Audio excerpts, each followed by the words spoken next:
सलाम सबको, मैं फ़ाहद हुसैन। आज हम एक्सेल वर्कशीट पर ऐसे सर्जिकल आइटम्स जो कि डिस्पोजेबल होते हैं उनकी बैलेंस शीट को बनाना सीखेंगे। बैलेंस शीट के लिए हमारे पास स्टॉक और एक्सपेंस शीट का होना बड़ा ज़रूरी है। सो पहले वो बनाते हैं, फिर हम बैलेंस शीट को बनाएंगे। So let's start it. As we know, हम इन बॉक्सेस को सेल्स कहते हैं और ये जो अल्फ़ाबेट्स हैं ये कॉलम्स को, जबकि न्यूमेरिकल वैल्यूज़ हमें रोज को शो करते हैं। तो हम सेल एड्रेस A1 पर जाते हैं और यहाँ पे हम टाइप करते हैं सीरियल नंबर। यहाँ पे लिखते हैं 1 और उसके जो बॉटम राइट कॉर्नर को ड्रैग करते हुए हम डिजायर्ड लिमिट तक हम उसको ड्रैग कर लेंगे। उसके बाद हम यहाँ पे फिल सीरीज को क्लिक कर देंगे तो हमारे पास सीरीज आ जाती हैं। तो हमने इंडिविजुअली ईच सेल पर 1 2 ऐसे बिल्कुल नहीं करना, ये बहुत ही टाइम टेकिंग है और ऐसे हमने नहीं करना। तो B1 पर हम यहाँ पे टाइप करते हैं ऐसी आइटम्स जो कि डिस्पोजेबल होती हैं और यहाँ पे हम सबसे पहले क्या बना रहे हैं, स्टॉक शीट। इसकी विड्थ को हम इंक्रीज कर लेंगे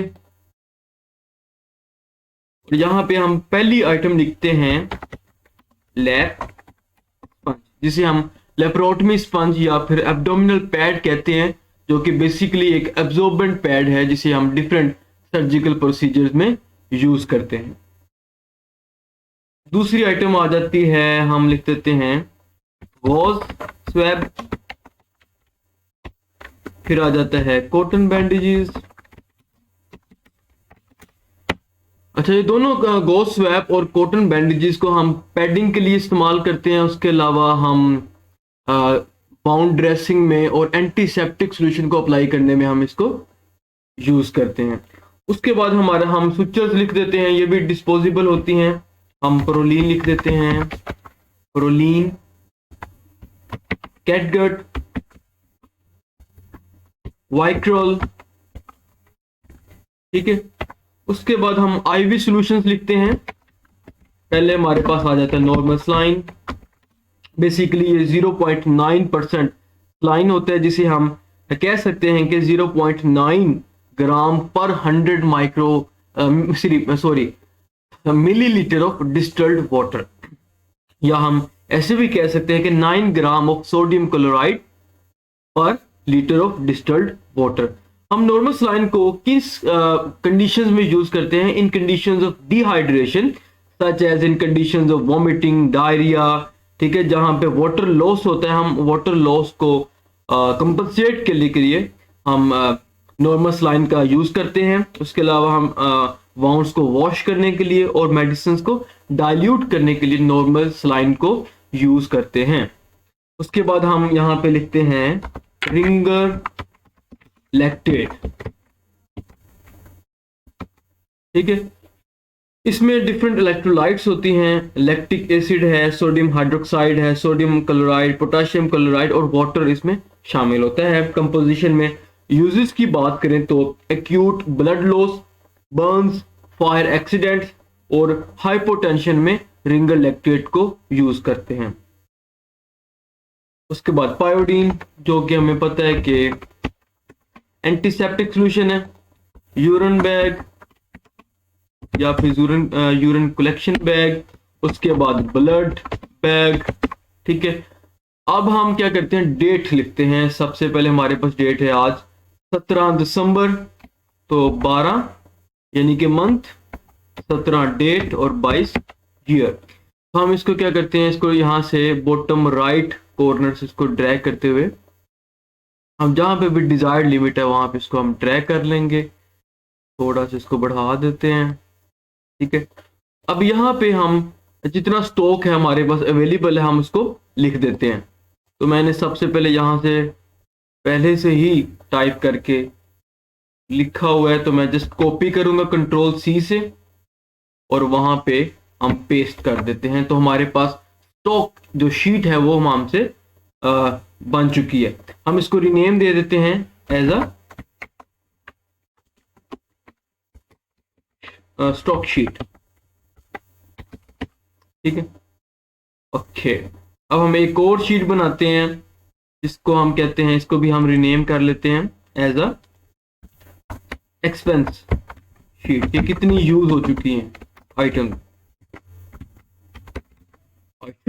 ओके, यहां पे हम लिखते हैं, सॉरी सम भी करना होता है तो हमने क्या करना है कि कंट्रोल राइट एरो पे जाएंगे, और यहाँ पे XFD2 सेल एड्रेस पे हम आ चुके हैं। यहां पे हम लिखते हैं is equal to sum parenthesis C2 फिर कोलन, और फिर हम लिखते हैं XFC2, फिर हम पैरेंथेसिस लगा के इसको क्लोज कर देंगे, फिर एंटर दबा देंगे तो हमारे पास वैल्यू आ जाती है। तो जो फॉर्मूला है उसमें हम जो है अल्फाबेट स्मॉल भी यूज कर सकते हैं, लार्ज भी यूज कर सकते हैं। उसके बाद हम डिजायर्ड लिमिट तक हम इसको ड्रैग कर देते हैं।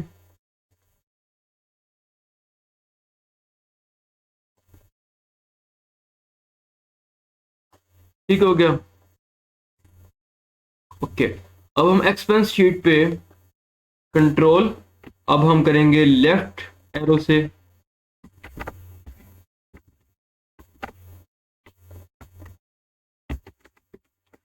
अब हम इसको क्या करेंगे, इसको हम करेंगे कॉपी कंट्रोल C से, और यहां पे हम इसको पेस्ट कर देंगे। लेकिन हम कौन सी शीट बना रहे हैं, एक्सपेंस शीट, तो हम इसका नाम चेंज कर देंगे कि कौन सी आइटम्स यूज हो चुकी हैं।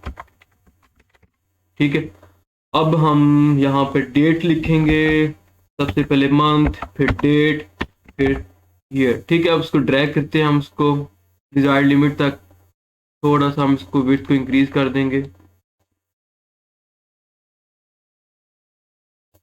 इसी तरह हम जो सी आइटम्स हैं जिसे हम यूज कर चुके हैं वो मैंने पहले से ही टाइप किया हुआ है, हम जस्ट इसको कॉपी करते हैं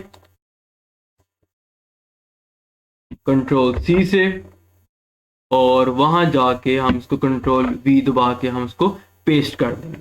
अब हम इन आइटम्स का हम क्या करते हैं, सम लेते हैं, कंट्रोल राइट एरो पे हम जाके हमने लास्ट पे हम सेल पे चले जाएंगे, हम यहाँ पे टाइप करते हैं is equal to sum parenthesis, फिर हम C2 से सिलेक्ट करते हैं, फिर कोलन, फिर XFC2, फिर हम क्या करेंगे पैरेंथेसिस लगा के इसको क्लोज कर देंगे, एंटर, हमारे पास सम आ गया। ठीक है, इसी तरह हम इसको ड्रैग करेंगे,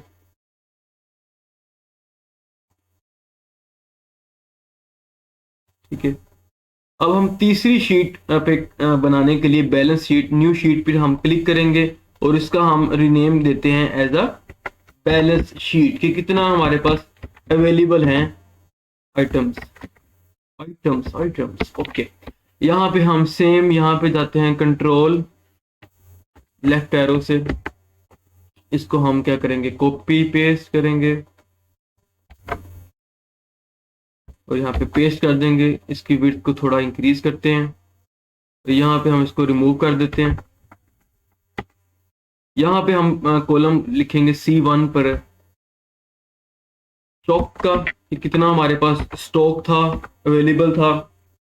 फिर दूसरा कॉलम हम बनाएंगे एक्सपेंस का या फिर यूज का, कि कितनी आइटम्स यूज हो चुकी हैं और कितनी अब अवेलेबल हैं, उसको हम नेम करेंगे कॉलम को एज अ बैलेंस।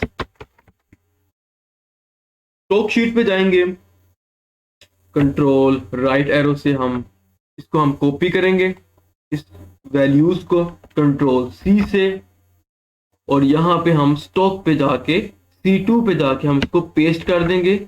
लेकिन यहाँ पे एक इशू आएगा, तो आपने क्या करना है, इसको पेस्ट में जाके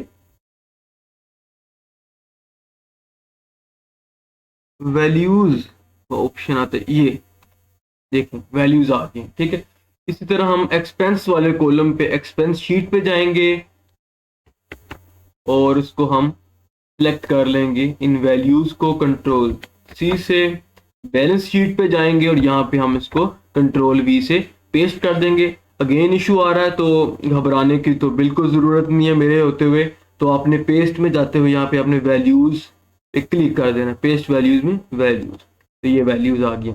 अब बैलेंस क्या करना होता है, तो हमने क्या करना है, फॉर्मूला लगाना है, इज इक्वल टू C2 है तो C2 को हम सेलेक्ट करेंगे, माइनस का साइन देंगे और D2 ठीक है, सिलेक्ट हो गया। तो अब हम करेंगे एंटर। तो अब अगर हम देखें 185 में से 135 को हम माइनस करें तो ये हमारे पास आंसर आता है। इसको हम ड्रैग करेंगे तो ये वैल्यूज आ चुकी हैं। ठीक है, अब हम इसको अगर तो रिमाइंडर के तौर पर अगर हम इसको मार्किंग या फिर हाईलाइट करना चाहते हैं तो वो भी हम कर सकते हैं। तो अपने होम पे जाते हुए, स्टाइल्स पे जाते हुए, कंडीशनल फॉर्मेटिंग पे ऑप्शन पे जाना है, उसके बाद हाईलाइट सेल्स पे जाते हुए लेस देन पे हमने क्लिक करना है। तो यहाँ पे हम लिमिट को हम सेलेक्ट कर देते हैं, मैं करता हूं 40, ठीक है, या फिर हम 48 पे क्लिक कर देते हैं, ओके। ठीक है, उसके बाद ये भी हम कर सकते हैं कि कौन सा हमें पसंद है, ग्रीन, तो हम रेड को हम सेलेक्ट करते हैं यूजुअली डिफॉल्ट में, तो ये सेलेक्ट कर दिया। तो देख सकते हैं कि 48 मैंने सेलेक्ट किया था, तो 48 से जो नीचे नीचे है, लेस देन है, वो हमारे पास हाईलाइट हो गया है, जो कि हमें रिमाइंड करेगा कि ये हमारे पास जो है एक लेवल के नीचे तक हमारे पास अवेलेबल आइटम्स हमारे पास हैं। तो अगर हम इसको प्रिंट आउट लेना चाह रहे हैं तो फाइल पे जाएंगे, प्रिंट पे जाएंगे, तो ठीक है, ये हम उसके जो ओरिएंटेशन है उसको हम सेलेक्ट कर सकते हैं एज अ लैंडस्केप या फिर पोर्ट्रेट वर्जन में, जो भी हमें डिजायर्ड लगता है। मैं लैंडस्केप कर लेता हूँ, मार्जिन को भी आप सेलेक्ट कर सकते हैं, उसके बाद हम प्रिंट आउट ले लेंगे। आज के लिए इतना, मुझे दीजिए इजाज़त, अल्लाह हाफिज़।